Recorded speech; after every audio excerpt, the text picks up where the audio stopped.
দর্শক যুক্ত আছেন যুগান্তরের সাথে, আপনাদের সাথে আছি আমি আদনান জোবায়ের শাওন। আমি এই মুহূর্তে আছি রাজধানীর অন্যতম নৌরুট সদরঘাট লঞ্চ টার্মিনাল থেকে। ঈদকে সামনে রেখে ঘরমুখো মানুষের ভিড় আমরা সদরঘাটে দেখতে পাচ্ছি এবং সবার মাঝেই ঈদের যে আনন্দ, নারীর টানে বাড়ি ফেরার যে আনন্দ, সেটি আমরা লক্ষ্য করছি। আমরা এই মুহূর্তে আপনাদের দেখাচ্ছি দর্শক, এটি রাজধানীর সদরঘাট লঞ্চ টার্মিনাল এবং এই লঞ্চ টার্মিনাল দিয়ে প্রতিদিন দক্ষিণাঞ্চলের হাজার হাজার মানুষ এই রুট ব্যবহার করে তারা গন্তব্যে ফেরেন। বিশেষ করে ভোলা, বরিশাল সহ দক্ষিণাঞ্চলের প্রতিটি জেলার মানুষই এই রুটটি ব্যবহার করে থাকেন। সকাল থেকে এখানে দেখা যাচ্ছে যাত্রীদের উপচে পড়া ভিড়, হাতে ব্যাগ, মাথায় বোঝা, শিশু থেকে বৃদ্ধ সব বয়সী মানুষ ভিড় জমেছেন লঞ্চে ওঠার জন্য। কেউ টিকিট কাউন্টারের লাইন, কেউ আবার আগে থেকে টিকিট কেটে রেখেছেন। বিশেষ করে বরিশাল, ভোলা, পটুয়াখালী, ঝালকাঠি দক্ষিণাঞ্চলের বিভিন্ন জেলার উদ্দেশ্যে ছেড়ে যাচ্ছে একের পর এক লঞ্চ।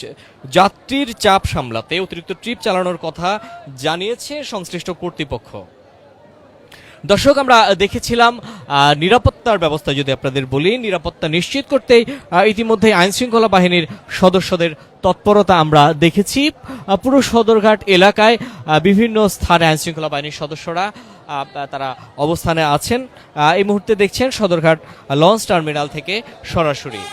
ঈদের আর 3 দিন বাকি থাকলেও এখনই মানুষের আমরা দেখতে পাচ্ছি ভিড়, বাড়ি ফেরার ভিড়। বিশেষ করে দর্শক আপনাদের জানিয়ে রাখি, আগামীকাল বিভিন্ন গার্মেন্টস ফ্যাক্টরি সহ অসংখ্য অফিস এবং দপ্তর আগামীকাল বন্ধ ঘোষণা হবে এবং আগামীকাল দেখা যাবে ঈদের যে চাপ সাধারণত লঞ্চ টার্মিনালগুলোতে প্রতি বছর ঈদের সময়টাতে, বিশেষ করে প্রতিটি ঈদের যেই চাপ আমরা দেখতে পাই সেটি এখনো শুরু হয়নি। কিন্তু ধারণা করা যাচ্ছে আগামীকাল যখন গার্মেন্টস ফ্যাক্টরি সহ আরও অন্যান্য অফিসগুলো বন্ধ হয়ে যাবে তখনই মূলত যে সদরঘাটের যে নিয়মিত যে চাপটি থাকে বিশেষ করে ঈদের সময়ে সেটি দেখা যাবে।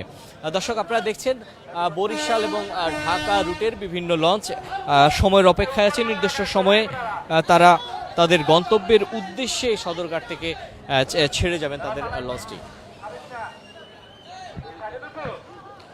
দর্শক, নারীর টানে বাড়ি ফেরা প্রতিটি মানুষ এই সময়টাতেই, ঈদের এই সময়টাতে অপেক্ষা করেন, দীর্ঘদিন থেকে অপেক্ষা করেন তার প্রিয়জনদের সাথে ঈদ করতে এবং ঈদের এই সুন্দর মুহূর্তগুলো প্রিয়জনদের সাথে কাটাতেই তারা বাড়ি ফিরেন। বিশেষ করে ঈদের 2-3 দিন আগ থেকেই ঘরমুখো মানুষের এই ভিড় আমরা সদরঘাট সহ বিভিন্ন যে রুটগুলো আছে, বিশেষ করে সড়ক পথের রুটগুলোতে ভিড় দেখা যায়। আমরা এই মুহূর্তে আছি সদরঘাটে, যেটি দক্ষিণাঞ্চলের অন্যতম একটি রুট হিসেবে বিবেচিত হয়।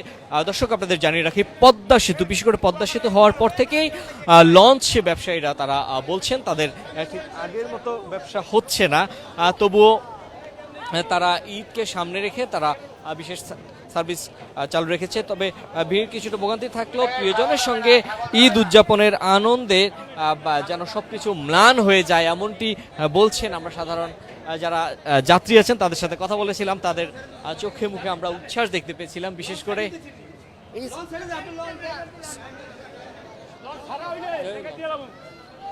দর্শক, আমরা এই মুহূর্তে দেখছি বরিশালের উদ্দেশ্যে একটি লঞ্চ ছেড়ে যাচ্ছে, যেটি পারাবাত 12 এবং এই লঞ্চটি এই মুহূর্তে সদরঘাট থেকে ছেড়ে যাচ্ছে।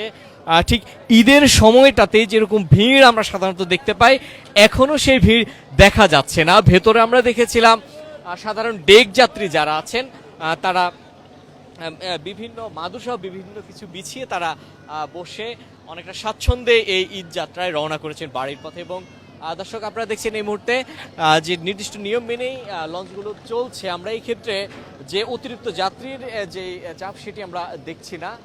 দর্শক, সব মিলিয়ে ঈদকে সামনে রেখে সদরঘাট লঞ্চ টার্মিনাল এখন পরিণত হয়েছে ঘরমুখো মানুষের এক বিশাল মিলন মেলায়। আপনারা দেখছেন এই মুহূর্তে সদরঘাট থেকে। দর্শক, সব শেষ তথ্য জানতেই যুক্ত থাকুন যুগান্তরের সাথে।